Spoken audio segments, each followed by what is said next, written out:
Hey guys, আসসালামু আলাইকুম দিবি.com থেকে আমি Shakil and welcome to another new shorts. কি অবস্থা সবার? আশা করি সবাই খুব ভালো আছেন। আল্লাহর রহমতে আমি অনেক ভালো আছি। আজকে আমি গেছিলাম ইতালির মারুইস মার্কেট, আর এখানে সস্তা সস্তা কিছু জিনিস আছে। যেমন এই যে জুতা দেখতে পাচ্ছেন, এই জুতা জোড়া হচ্ছে 8 ইউরো, যেটা 1200 টাকার উপরে। যে জুতা আমরা দেশে থাকতে কিনতাম 250 থেকে 300 সর্বোচ্চ পরিমাণে ছিল।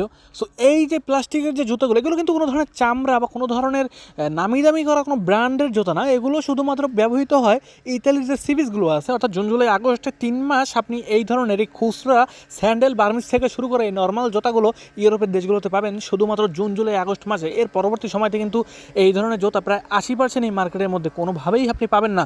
সো এই যে জুতাগুলো দেখতে পেলেন, যে একটু আগে একটা বাচ্চাদের জুতা ছিল 8 ইউরো দাম লেখা, যেটা আমাদের দেশে থাকতে প্রায় আমরা 80 টাকা 90 টাকা বা 100-200 টাকা পর্যন্ত জোড়া কিনেছি। এই সব দেশে কী পরিমাণ এই ধরনের প্লাস্টিকের জুতাগুলোর দাম, এটা আপনারা আসলে দেখেই বুঝতে পারছেন। সো যারা দেশে বসে বলতেছেন যে বিদেশে টাকা ওরে, ঠিকই টাকা ওরে, যদি বাংলাদেশের মতো 2-250